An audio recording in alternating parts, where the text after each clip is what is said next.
Hi, Mickey. Hey, Bob. You're holding up a picture of three frogs, Mickey. And Correct. I'm kind of baffled as to what you have in mind here. Do you want to give me a clue? It's the French election on Sunday, Bob. Three frogs. Ah, yes. Frogs is what we used to call French people. Back when we used unflattering appellations for national. Well, no. See, I knew you were going to say that, Bob. I have an excuse, which is the up and coming right wing candidate Jean-Marie Le Pen has in fact issued this quote for why people are afraid of her victory. Scaremongering, which entails saying that unless Emmanuel Macron is reelected, it will be a crisis, the sun will be extinguished, the sea will disappear, and we'll suffer an invasion of frogs, no longer works, Le Pen told RT. You fooled me. You fooled me. The frog reference, I got totally wrong. So she is invoking a horrible. She's a frog invoking frog on herself. You might say, if you were inclined to say. I might say what? That she's a frog invoking frog, but I would not say that. I said you might. I said you might. Anyway, the election is interesting because the polls show that she's gaining. Mm-hmm. But some people doubt that. Well, first, some people doubt that. They think that the left-wing candidate, the so-called tortoise, is now gaining and the old tortoise and the frog fable. This is one of Aesop's fables. And so I guess there's no hope that Macron will. There's no chance that Macron will not make the runoff. But the other thing is the role of the guy who I thought was going to do very well, Eric Zemmour. Who was your kind of guy. Now, do you have a preference between Zemmour and Le Pen, or are you just kind of all far-right people are fine? I think I have problems with all of them, Bob. But Zemmour, I like the idea that they want to control immigration. I think that's a big issue for them, obviously. But Le Pen hasn't emphasized immigration. She's emphasized the cost of living. Her immigration plan is still in place, but that's not what she's running on.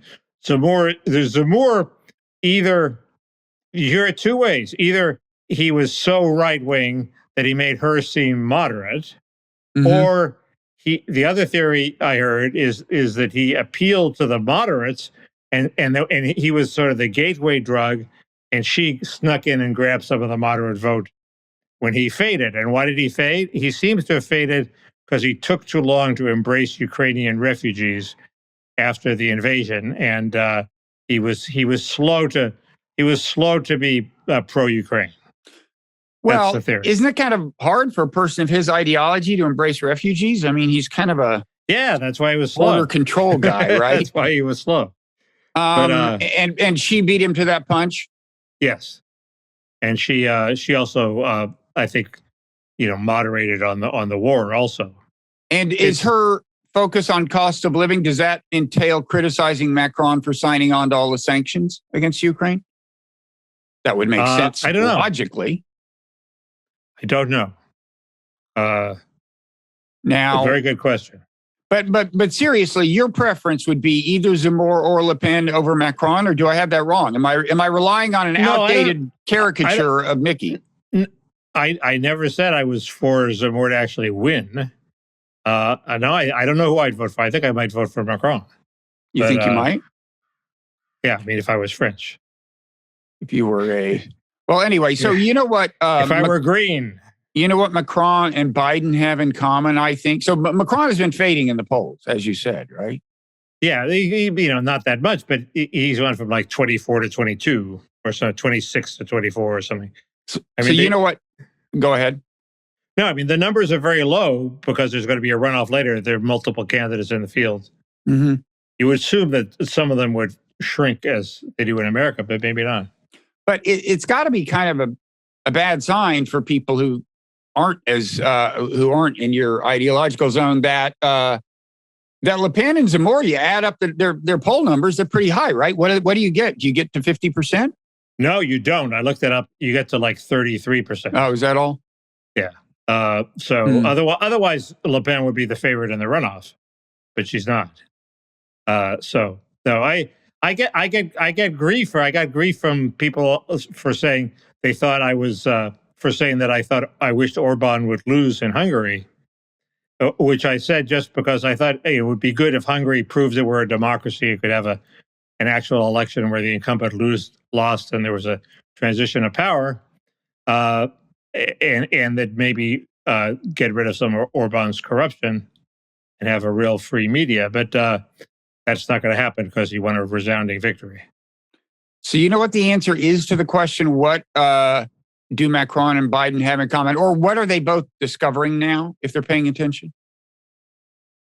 They should be discovering the same thing. They're not, I can't say older women, because Biden certainly must be older than his wife. I can't say hair, because Macron has a full head of hair. You're not getting very close. I can't say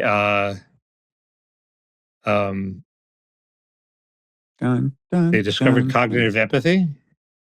No, it's that they're both discovering that when you're running for re-election, it doesn't really help to get all involved in a war and the diplomacy surrounding the war, unless it's a war your country is directly involved in. That's what I think. I think, right, like in Macron, all of this gallivanting around trying to bring peace to Ukraine doesn't help him with the voters, right? And Biden's numbers don't. And Biden at first seemed to get a little bit of a bump with the Ukraine thing, but it doesn't seem to be any long-term help here. It's weird because I think the more I think about it, the more the tone of his speech in Warsaw, the laying out this generation-long battle against autocracy, and reading the tweet from Representative Ted Lieu, who is my congressman, who is certainly clued into the party talking points, where he said, of course it wasn't an ad lib. It was the culmination of the whole speech was that line, getting rid of Putin. I think they thought that it was good politics for them. What else they got? They got the Republicans on the run. Half of them are pro-Putin. They're fumbling. The people are behind Ukraine. Let's get on the right side of an 80-20 issue, and it'll work for us. And I just think they're motivated heavily by politics, and that's a large part of what was behind that speech. And bizarrely, it didn't work for them. Yeah, I don't think it's going to work. I don't think people, there are many Ukrainian voters in America. So I don't think it will help. But I agree that he's acting as if it's his big political hope. He seems to be playing it in a political way. Well, he doesn't have a whole lot else. Well, but the truth is, if you ask what could help, it's bringing the war to an early end and having the peace deal involve some loosening of the sanctions so that we reduce pressure on inflation. And so there's less inflation by the time re-election rolls around. That might help. But they'd have to cut the peace deal pretty quickly in order to get inflation down. Well, they would. Election. But you know what he should do? You know what? This is a publicity masterstroke that you will only hear. Do you want to hear my idea? Like, yes. This is the kind of ingenious thing he'd do if I were Ron Klain instead of the real Ron Klain being Ron Klain. Okay, you ready? Okay. This is so good. This is so good. This is so good.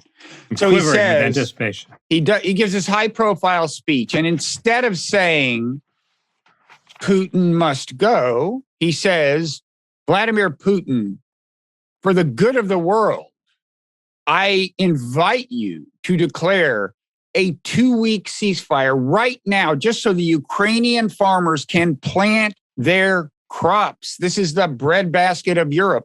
Just let them plant their crops. If we can't work out anything in those 2 weeks, at least they'll be in the ground.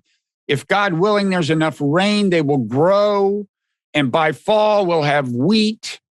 This is like genius level stuff, Mickey. You're not looking at me like I'm the genius I feel like. What's wrong I'm here? impressed. This is good. This is good. I think it's very good. And plus, it wouldn't be a bad idea. I mean, there's a lot of wheat that comes out of Ukraine in a normal year. He would have to do some finagling to say that the Ukrainians can't use the pause to advance hundreds of troops to the areas where they want, or that he could, or they both could. Well, there has to be some parity there. I think Putin would almost certainly say no, and it would just be a publicity win for Biden, because I suspect. I mean, look, both would try to use the ceasefire. Both of them could use some time in a certain sense. I mean, we want to get more weapons to Ukraine, and Ukraine wants to get them into the country and move some troops. Putin wants to move some troops and let some troops rest up and get some more equipment to the front. I'm guessing that Putin fears a pause more than we do, just because all the weapons we can in principle send in that Ukraine doesn't have. But I'm not sure who would benefit more from a 2-week ceasefire. He could draft more 60-year-olds for his army. He could do that.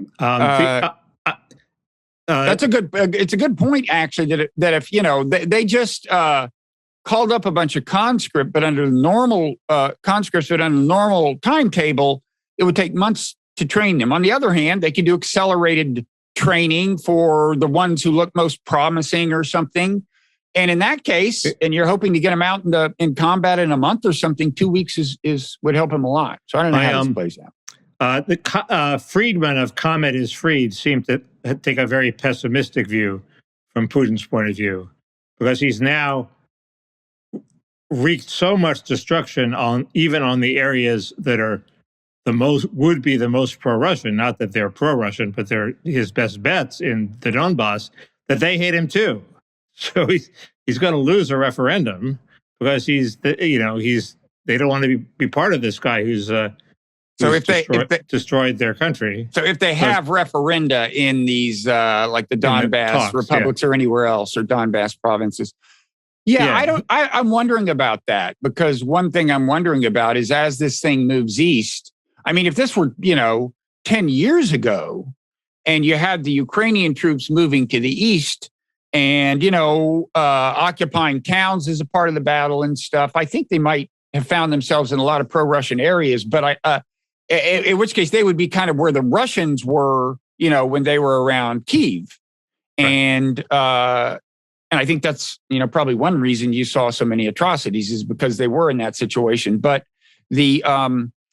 but Fried may be right, and Friedman may be right, and I don't know. Maybe there's just not much pro-Russian sentiment left. That doesn't bode well for negotiations, because I don't know. This is my instinct is, and this was the debate between you and Ann Applebaum, which I think is the crux of the matter.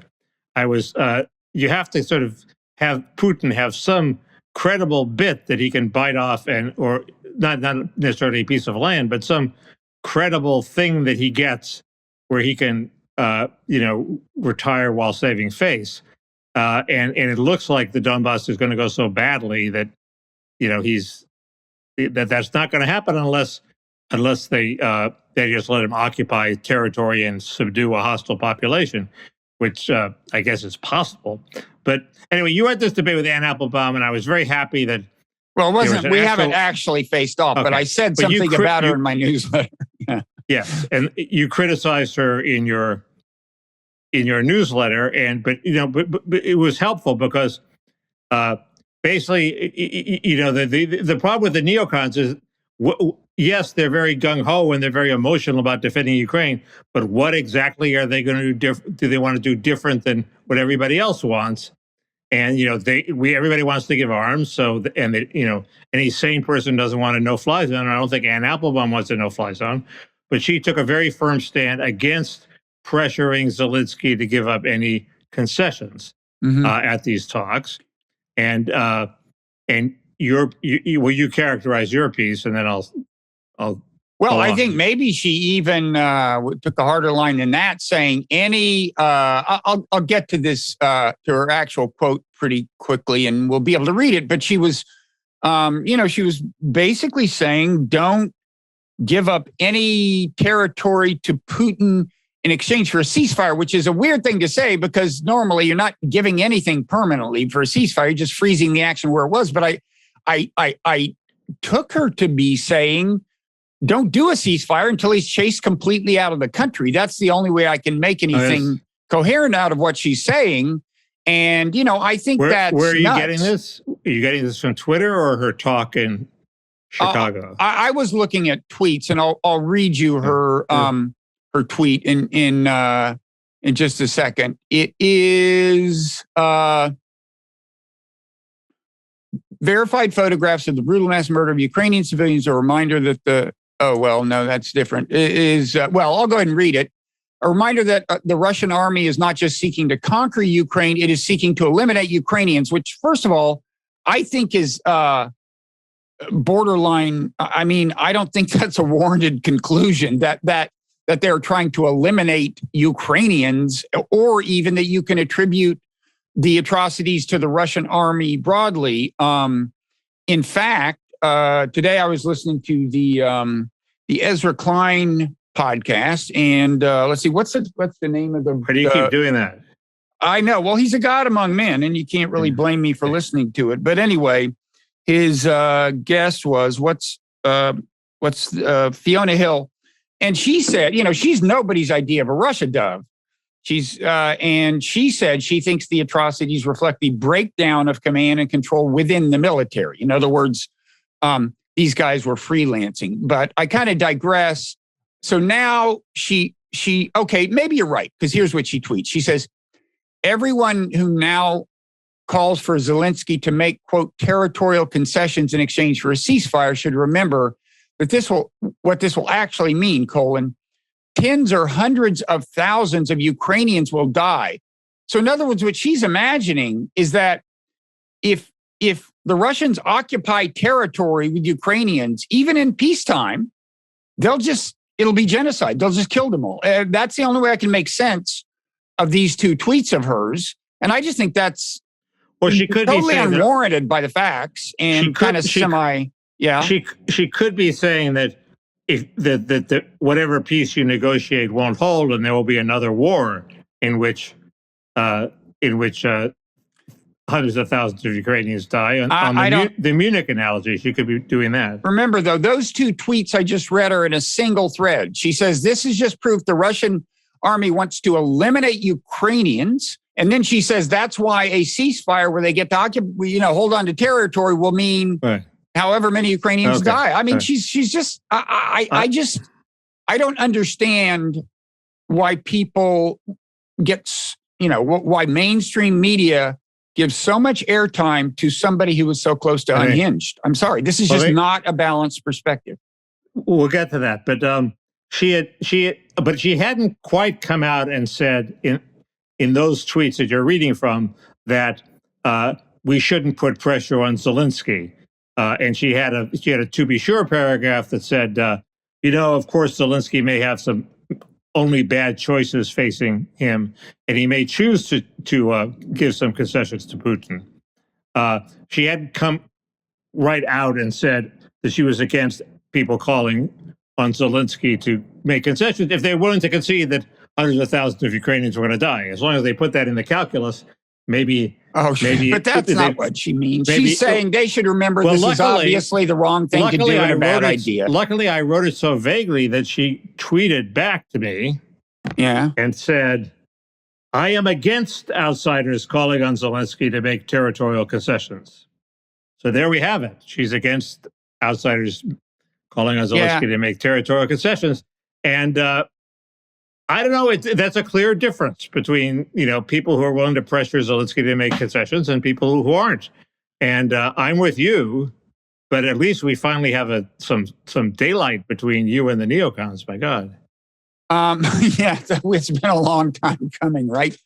So and here's to drill down on the reason I think she's misguided here. If you just look at the political logic on the Ukrainian side and the Russian side, this thing could go on. It could go on a very long time, and B, if it, and this is truer actually since the Russia withdrawal than it was before the Russia withdrawal from Kyiv.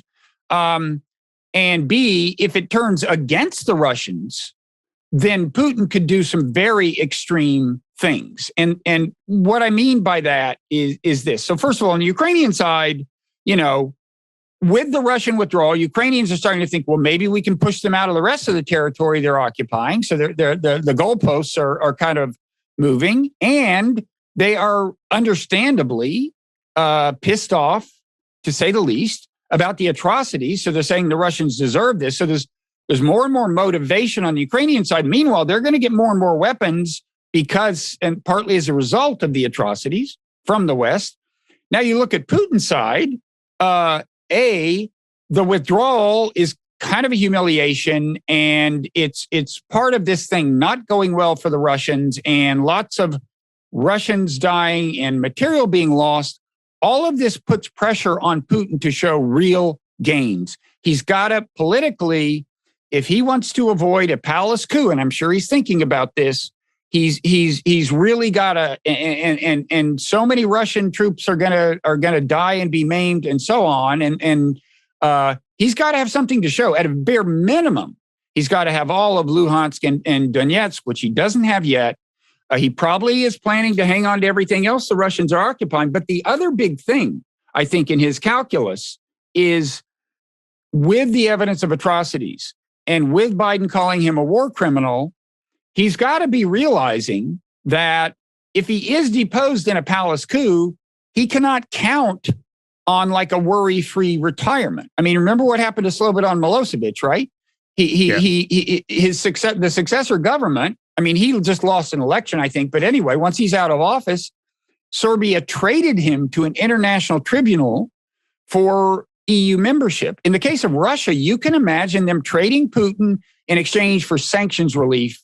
That doesn't seem crazy. So Putin, I just want to finish. For him, this is personally existential. And so if you're going to insist on letting this go until they're like pushing the Russian troops out of Ukraine, which I'm not sure they can do, but if you're letting go that far, then I think you are flirting with the real possibility of him using a tactical nuclear weapon or doing something, or just trying to wipe out cities with ballistic missiles in a way he hasn't yet. I just think we're giving Zelensky a bunch of weapons. We have an interest in the fight, in avoiding nuclear war, for number one. Also, in avoiding the strain on the world economy if that whole region is tied up with war and not producing anything.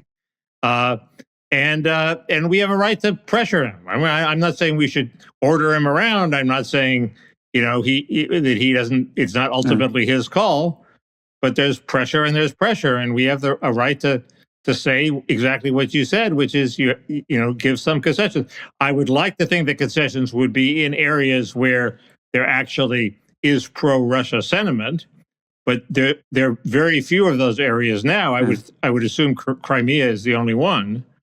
I was hoping we could get away just with giving him Crimea. You don't think so? I suspect that in the already occupied by Russia or Russia proxies part of the Donbass, there's still a lot of pro-Russian sentiment because they've been absorbing fire from the Ukrainian side for years and years.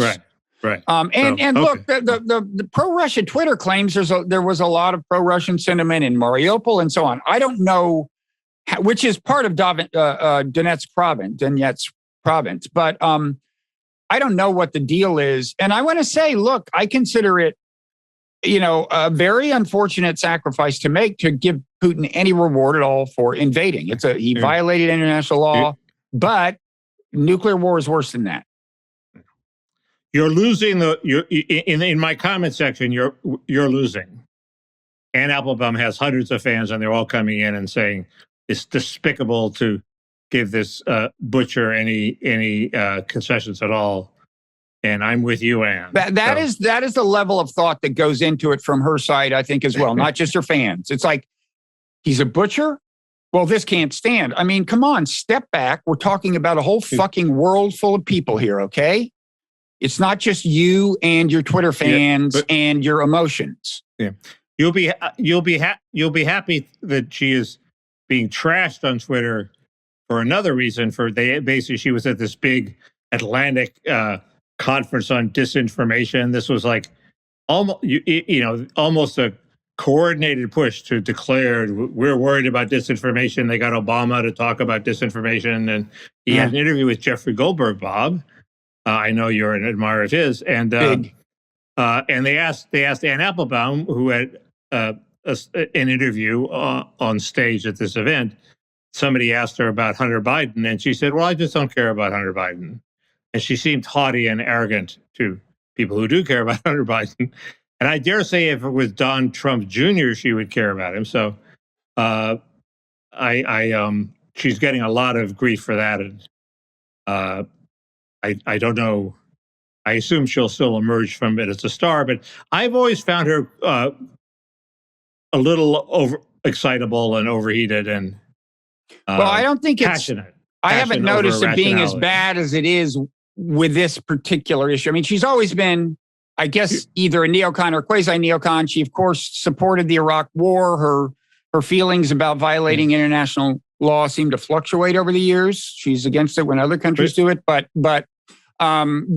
she, maybe I've just started paying more attention in the last 6 months. But I'm sorry, she just sounds unhinged. It's not unhinged to think that the Russians would, do some ethnic cleansing and that's been going. She didn't just say been going on for years, hasn't it? I mean, a battle between Russian speakers and Ukraine speakers in terms of what is the population of Eastern Ukraine has been going on for years. Not that there's been ethnic cleansing, but there's a battle of populations. Russians move people in to make the right. But what evidence? More Russian, what evidence is there?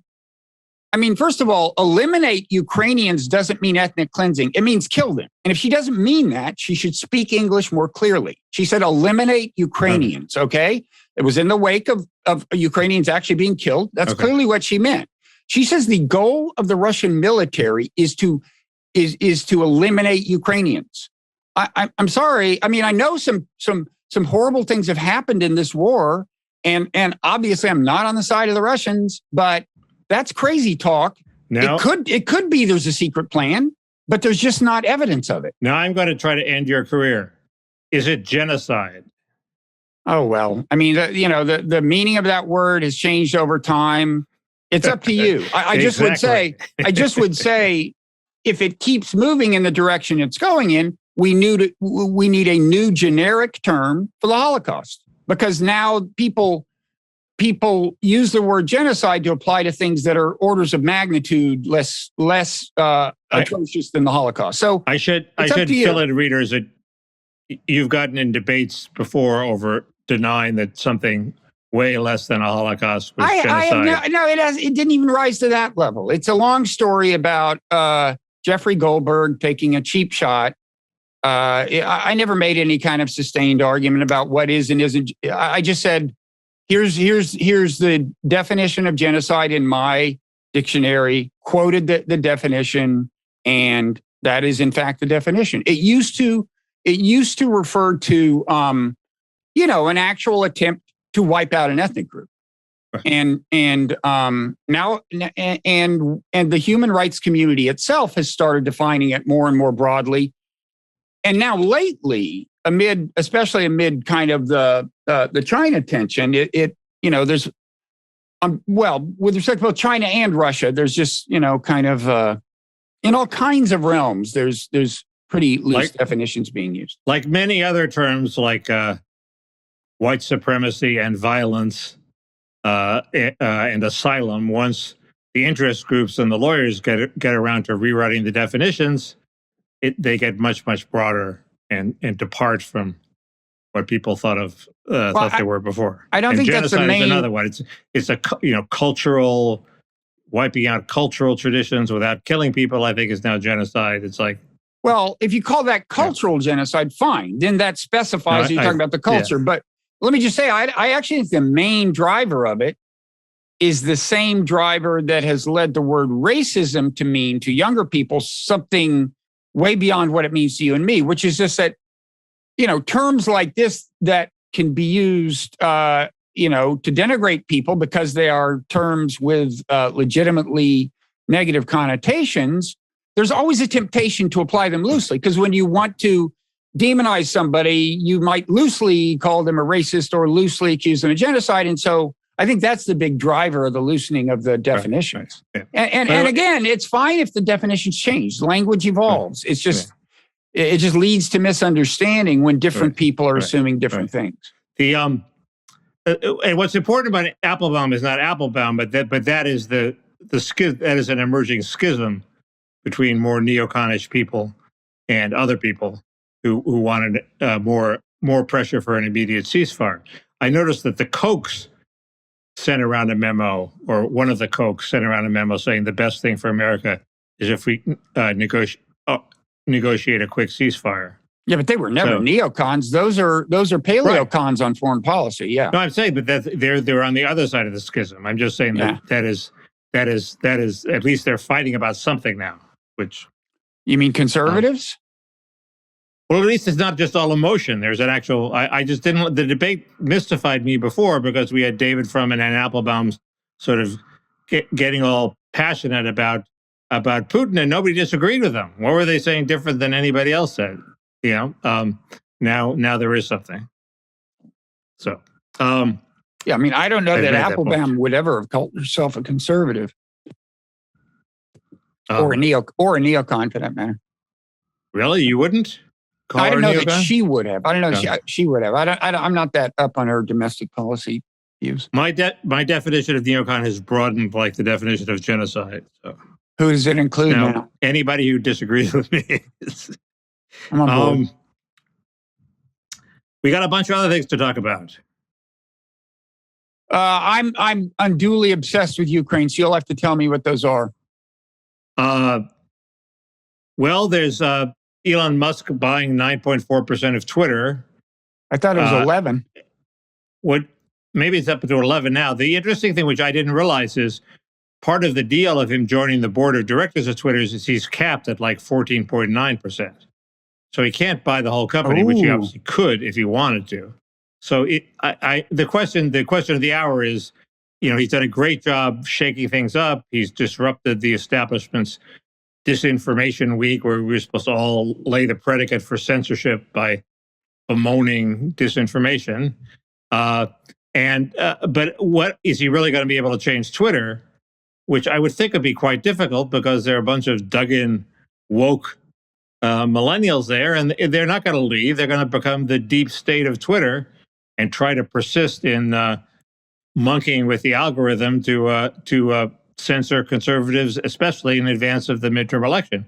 And with only 14%, can he, actually bring about change? I don't think that's easy. I mean, at Tesla, he controls the whole thing.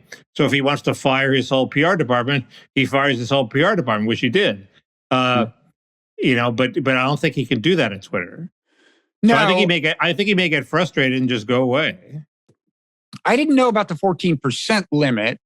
That's what Deborah Saunders said. I would say, that at the board meetings, he's going to be the dominant personality by a long shot. He's probably smarter than all of them. He's, impossible to intimidate. I wondered if, I don't know if you were following this, but, Scott Ritter got reinstated in record time. He got kicked off of Twitter and he was reinstated kind of like that.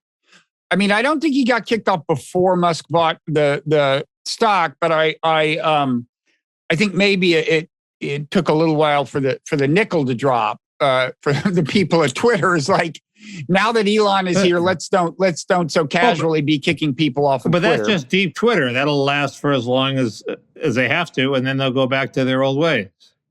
He's got to get rid of people. The only way to solve no man, no problem, as Stalin said. You have to get rid of people. I don't know. I think I can imagine him having just an effect on the culture. I don't know. Twitter's a very strange company. I just think there's been less talent there as a rule than there has been in other companies, and I don't think it's going to be hard for him to really set the tone of the room at a board meeting and maybe if he send around memos and change a few things. Maybe if he brings in his own CEO, somebody who thinks like him. Well, that would certainly I think the current CEO does not think like him. I think he thinks like we have to stop disinformation. What's important about it is, as he said, this is the town square of America now, at least for journalists and for people who care about politics.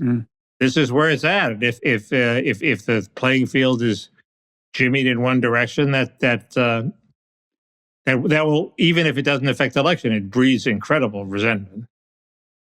Well, one thing about Elon Musk, and this gives me a kind of hope, if a distant hope. I'll tell you what, I'll tell you this thing about Elon Musk, and then you try to guess which hope I have. And I think you'll be able to guess. He is somebody who rethinks fundamental assumptions. He'll just look at something, and they've been doing it a long time, and he'll go, wait a second, why are we doing it like this? Why do you do this? Remind me, what's the logic behind this? Now, what do you think I'm hoping he will ask that question about at Twitter, Mickey? Yeah, well, that's on his list. The blue check mark? Blue check mark is not getting rid of it, but making it more broader, bringing more people in. Then he's disappointing me. I mean, the fundamental question is, what the hell is this for? It has totally outlived its original stated function. Well, but if you could bring it back to its stated function, which is it just verifies that you are who you are. Well, then why not give it to everybody? Well, they'd have to verify everybody. Sure, everybody could be verified. Yes, that would be broadening it. So the question is, how far is he willing to go? And it's become like this thing where the Twitter people think they're like they're the gatekeepers of like the Nobel Prize, and they're totally awarding. No, they are setting the status hierarchy in America, and it has non-trivial impact. Yeah, I didn't realize this until like they're the Harvard admissions committee. Right, because I didn't even realize that a lot of blue checkmark people have the thing set so that they see only other blue checkmark tweets. I didn't know that until like a year ago. That's very consequential. Yes, it's a disaster for me the thing with Applebaum confirmed my sense is the only way I can get an attention from a blue check is if I name check them and attack them in a tweet. Right. They're never going to, they used to just read me and occasionally they'd comment and say I was full of shit or not full of shit. And that never happens. There are no blue check marks anywhere in my discourse unless I mention them directly and pull them in somehow. And I'm going to pause and dwell on this. And I know people, last time we discussed this, we took some shit from people who said we were just whining about not having a blue check mark, which of course we are. But separate from that, this is really consequential. If you are the person who gets to decide who has the blue check marks, and somebody of Ann Applebaum's ideology gets it, and you can make that call, and you can decide that certain people get it and certain people don't, that is a very significant effect on elite discourse. I'm not saying they abuse it or exercise it. I doubt they're even that aware of it. But even if they're not aware of it, they can be exerting the bias. Yeah. Keep in mind that the board of directors having impact. I mean, it's been pointed out that Peter Thiel and Mark Andreessen are on the board of Facebook, and they're sort of pro-free speech and anti-censorship there, and they've had no effect on Facebook at all. Thiel has now resigned from the board, but so the idea that one or two board members are going to turn the ship around, I think, is over-optimistic. Yeah, but I think Zuckerberg has designed that so that a palace coup is completely impossible. More than most founders, he has insulated himself. He is he's like beyond Putin and Xi Jinping, way beyond Putin in terms of job security. But he's got it totally. He's untouchable, and I don't think that's the case at Twitter. Well, also Twitter is not a very successful company, so they would be more receptive to new things. Andreessen said something that was very troubling. He said, "If you want to read a book, buy it now in a print copy, and do it right now." The implication is they're going to start fucking around with the text of books, and either the book will be banned or they will excise the dangerous white supremacist, et cetera, portions of your book. And Bob, you have some of those not you white mean supremacist, white supremacist books? Yeah, no, you have series. things that feminists might object to, and so you buy them now because there's going to be like a digital book burning or book banning or book editing coming in the future. And Walter Kern pointed out, Andreessen knows things that we don't know. He's in these board meetings. He's a big titan of But Silicon Valley. Who's going to do the deleting? I don't get it. Woke millennials. At publishing houses? I guess, if you want your book on Kindle, Bob, you have to agree to the bowdlerized version. I don't know about that. I don't know about the law. I mean, I hold the copyright technically. Anyway, you're right. Everyone should buy The Moral Animal, Non-Zero, The Evolution of God, Why Buddhism is True, and Three Scientists and Their Gods. Yeah. Thank you. Is that the whole gamut? I'm afraid. Not enough to get you a blue check mark, buddy. No number of books is enough to get you a blue check mark. They count for zero. So other things to talk about. It's become clear to me. Pelosi said something very smart. I thought she's been given shit for it, but apparently privately she said, "Oh, they're having a contest over there on the left for who gets to be the queen bee of the progressive movement. Is it going to be AOC or Pramila Jayapal or Elon Omar?" And that struck me as exactly what was going on, because the only way to explain some of the wacky machinations on the reconciliation Build Back Better bill is it was to promote Jayapal's personal brand, because she would make a strong stand against voting for this bill, and then the next time she would completely cave. And why didn't she just cave the first time? The answer is she wanted to have this image of her making a strong stand. So I think AOC is going to run for president. Seems completely clear to me. She would be old enough 1 month before her inauguration if she won. There's nobody else to run against. She almost alone can run against Kamala without being accused of racism. And she's young. She's charismatic. She'll do, if she gets 30% of the vote and loses, she's done her career some huge favor. She's the Gary Hart-like favorite next time around. It just seems totally obvious to me. Do you think she'll challenge Biden? Do you think she'll be the one who breaks the ice and says the game is on? She could even do that. She could even do that. That would be a useful service. Yeah, she could even be the. She might get some. She might hurt her career a little bit with establishment types if she did that. But she might well. Certainly if Biden doesn't run, I think she's in. I fear he will, but that's why they got to set up a challenge. And of course, the one person who cannot challenge him is Kamala. She can't declare war on him, but somebody needs to, and it needs to happen fast. Well, somebody on the left would be good. It's just it would be better if there were if it were somebody that didn't have as bright a future as AOC has. So it'd be Gene McCarthy was not going to be the presidential nominee of the Democratic Party. It was worth it to him to challenge Lyndon Johnson. And when he did better than expected, it worked to push Johnson out of the race. You need somebody as unpopular within the Democratic Party as Eugene McCarthy was. And AOC is very popular, so she doesn't qualify, I don't think. Anyway. Does Pelosi has COVID? Pelosi has COVID, which you should like, because she was going to visit Taiwan and piss off the Chinese. And instead she had to cancel because she got COVID. Let me say, pretty convenient. I want to go on record as saying I'm not happy that anyone has COVID. By the way, let me briefly laud myself. When we did our predictions thing on New Year's Eve, I said it was something like, okay, by the end of January, this thing will be peaking Omicron. By the end of March, it'll be something. By end of February. But I think I said by the end of March. My third monthly prediction was that China is going to realize that its no COVID policy has left it in a bad place, because it has built up no immunity. It doesn't have a great vaccine.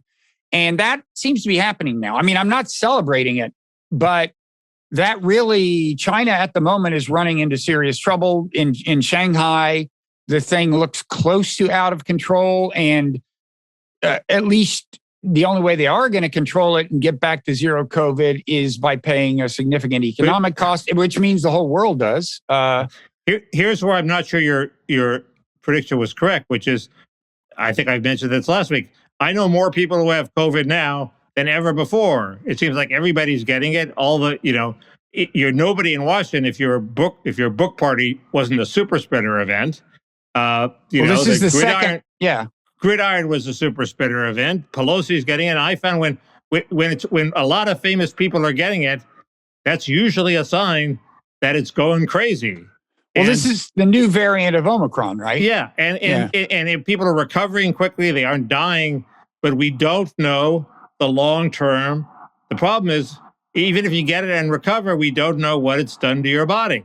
And I went to the Mayo Clinic site to look at what the possible long-term effects of mild cases from which you've recovered, and they are fatigue, shortness of breath, cough, joint pain, chest pain, memory, concentration, or sleep problems, muscle pain, fast or pounding heartbeat, loss of smell or taste, depression or anxiety, fever, dizziness, worsened symptoms after physical or mental activity. We can add to that blood clots.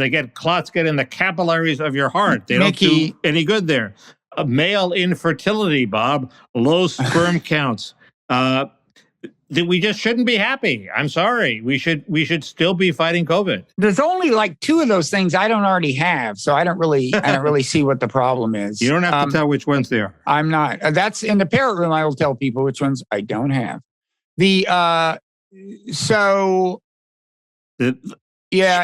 Sperm motility, Bob. No, that's a good thing. Low motility. Oh, low motility? Low motility. Well, that's a bad thing. You want your sperm to be highly motile. And they're bad, and they're not normally shaped. They're ugly sperm that don't go anywhere. I've never found sperm appealing to begin with, frankly. Visually, I mean. Anyway, I guess, people who served in World War II, their sperm counts went all to hell.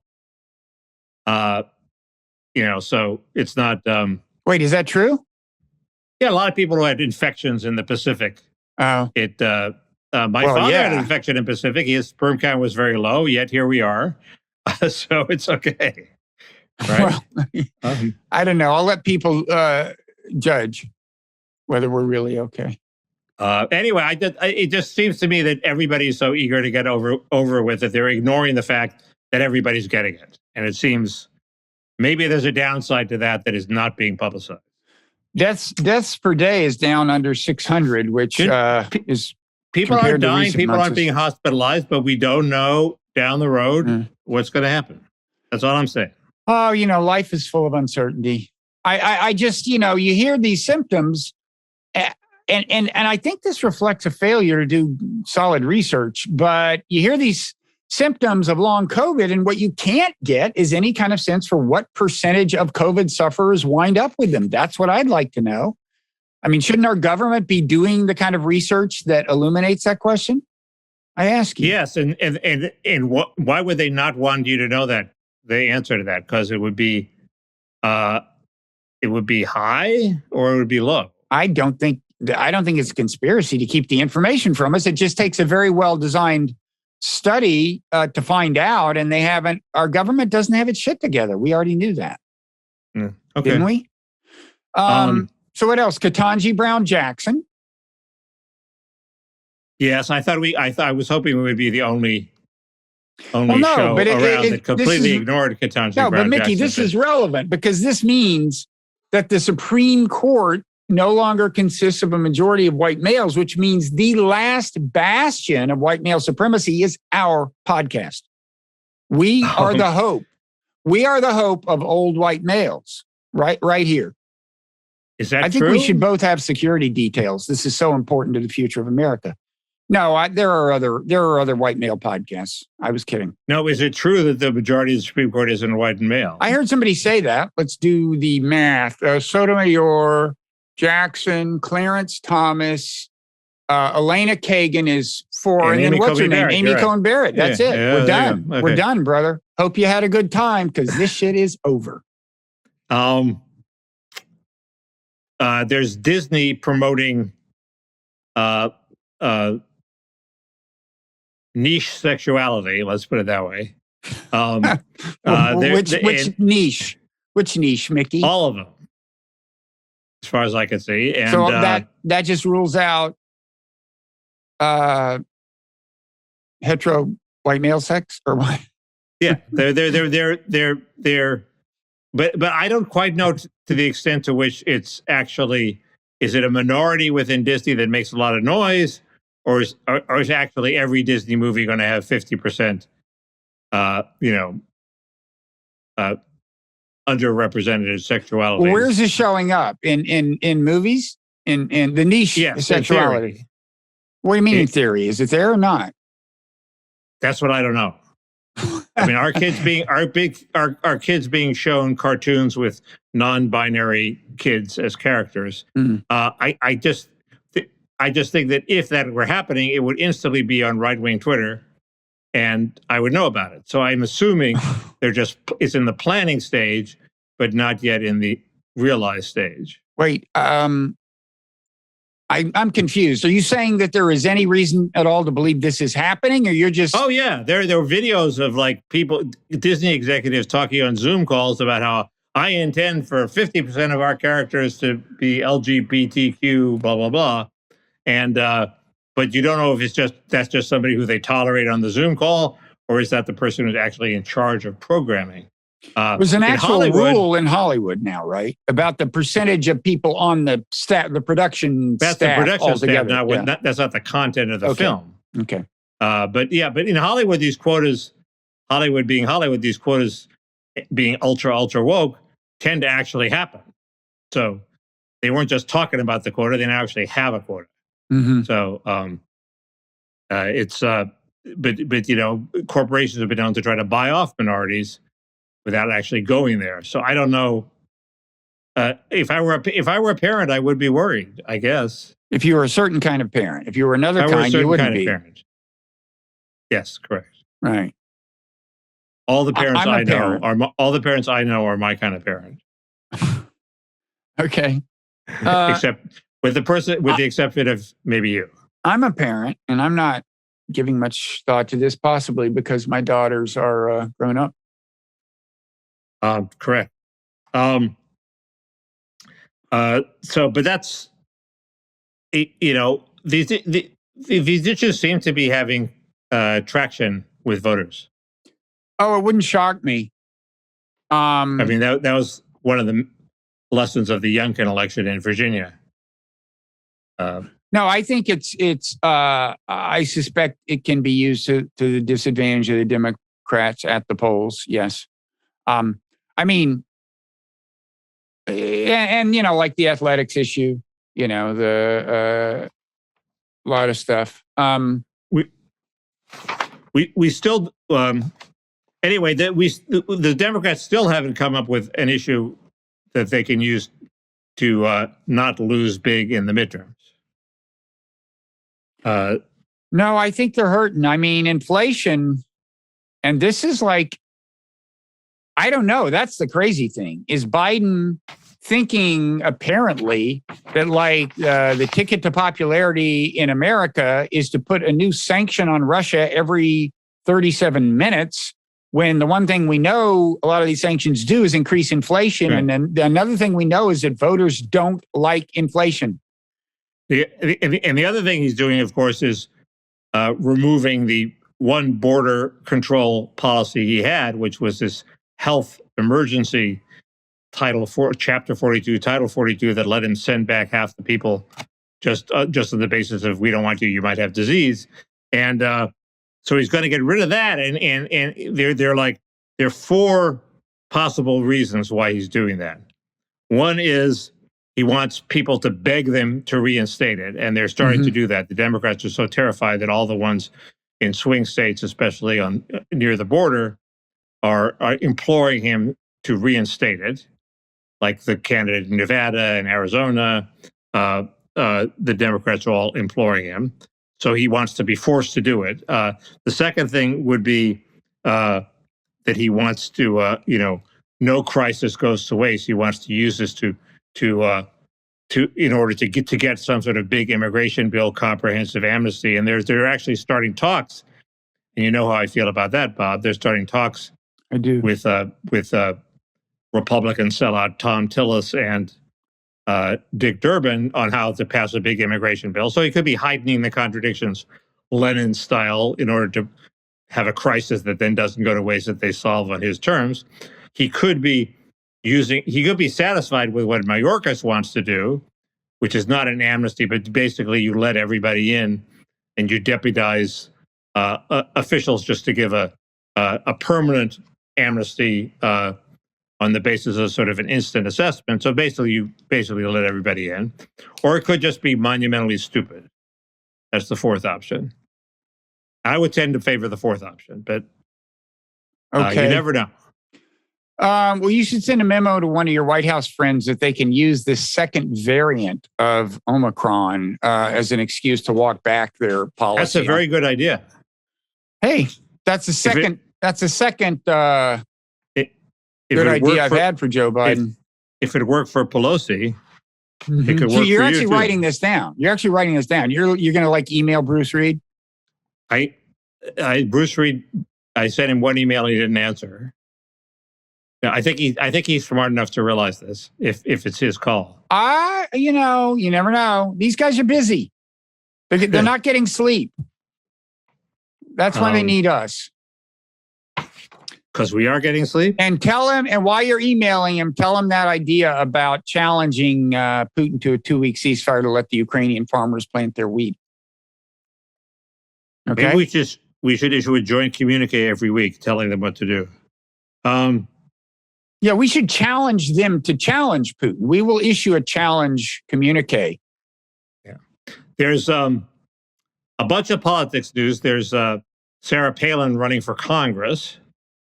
And it's worth remembering that she was an excellent governor of Alaska. Have you, did we talk about that last week? She was an excellent governor of Alaska. I've never signed on to that formulation of her career, that she was an excellent governor. Josh Green, who's a man of certainly a Democrat. The journalist? He wrote a book about Steve Bannon. He's a very good journalist with a couple of exceptions, but he tended to believe things that Bannon told him, which is always a mistake. Mm-hmm. He did it. He went around the country looking for like the best governor in America, and he decided, oh shit, I'm afraid it's Sarah Palin, because she'd solved a long-term problem in Alaska of the oil companies running the show and not getting favorable treatment and not giving anything to Alaskans, and then they cut a deal and it worked out for a while. So she did something that hadn't been done before. Anyway, she's running. She's being endorsed by Trump. I don't know if she can come back and win it. It's been a long time since she's been around Alaska. I did notice a photograph of hers, Bob, and this is something you'll only get on the Parrot Room, only get here. Her fingers are really weird. They have an extra. Each knuckle is badly swollen. It looks like the claw of a large angry bird. It looks like it might be a symptom of actually something that's serious, like some sort of arthritis that's like blowing up your joints to twice their usual size. Some autoimmune thing. I'd want a doctor to take a look at a photo of her hand. I think we can get a negative campaign ad out of this. You have weird hands? Yeah. Sarah Palin. What she doesn't show you is her hands. Are you in good hands or gnarly hands? Are you in human hands? Well, they don't look human. That's my point. This is a great ad. Let's cut it. Send somebody a memo. Okay. By the way, we've been doing this an hour, so I think some of the things you plan to talk about we should save for the Parrot Room, possibly, like all of them. Good. Maybe. There was a radical fall off in gravity between Ukraine and the things I want to talk about, but that's good. We low gravitas is the Parrot Room's raison d'etre. Exactly. What is the term? Exactly. What is reason for being in France? In French? In frog? Whatever. Raison d'etre. Raison d'etre. Well, okay. So what are you going to talk about in the Parrot Room, Mickey? Well, I have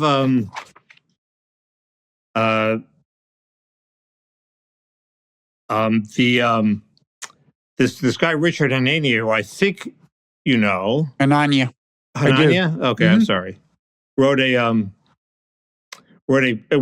essay on people who think it's okay for the family to decline because we can have a vibrant public sphere, Bob, and that the vibrant public sphere will somehow provide the antidote to loneliness and meaning that is lost when fewer people are living in families. Having written a book calling for a vibrant public sphere, I felt that he was talking to me, and I have a complicated reaction to. And does he him. claim that his reason for being skeptical of the vibrant public sphere is Darwinian? Yes. Okay, so I think I might take issue with him. I may be on your side, but we'll talk about that. Yeah. So there's that. There's some politics. There's this guy David McCormick, this hedge funder running in Pennsylvania. I learned some more stuff about him. There's the 7-minute gap on January 6th. There's some January 6th stuff.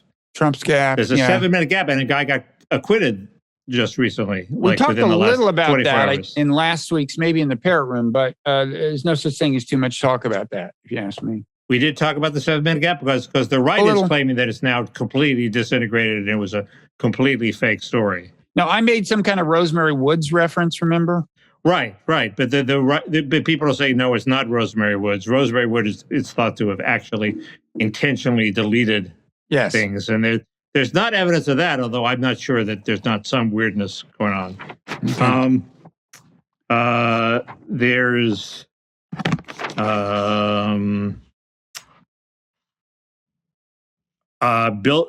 is our electric cars really our future? I've actually heard some doubts about this. That'll be interesting. Certainly, everybody is behaving as if electric cars are totally our future. And I can give you the 2-month update on my hybrid car, which I've driven for exactly 2 months almost. Well, that does have some electricity in it, doesn't it? It does have electricity. There's Tiger Woods' comeback. Amazing. I want to talk about that. I want to talk about Tiger Woods. I mean, I think he's not having such a great day today, which is the second day of the Masters, but to show up, well, we'll talk about this in the Parrot Room, to show up and do what he did on the first day of the Masters after the accident he had a year ago is mind-blowing. And I want to talk about that. There's liberals had a press conference, a few liberals, like 5 of them, had a press conference attacking the Iran deal. As being, you don't. We can talk about it. I'm willing to slander them, sure. I like the split between Poland and Hungary on Ukraine. Yeah, well, I want to ask you about Orban. I don't know enough about him. I don't know that much about him either, but you know more than I do. It's possible. Anyway, this could be the week where we run out of things to talk about. So what I was going to talk about, like, interesting thing, I talk about this in today's issue of the Non-Zero newsletter, but there's a mystery man in a video. This video of this was written up in the Times and the BBC and everything. But this video of apparently Ukrainian forces executing Russian POWs. There's one member of the Ukrainian forces is kind of, you can see him very clearly. He's not doing the shooting, but he's there and he's celebrating. And it's just a weird story who it turns out he may be. And I want to talk about that. Yeah, the BBC alludes to it. The New York Times original has, I think, now deleted a couple of paragraphs where they said he seems to be the guy in this picture. Now I went back to the same URL and that part's gone because I think they realize you got to be kind of careful about casually asserting that this guy who commits atrocities may be this guy who's in a picture. with a prominent politician from the country of Georgia.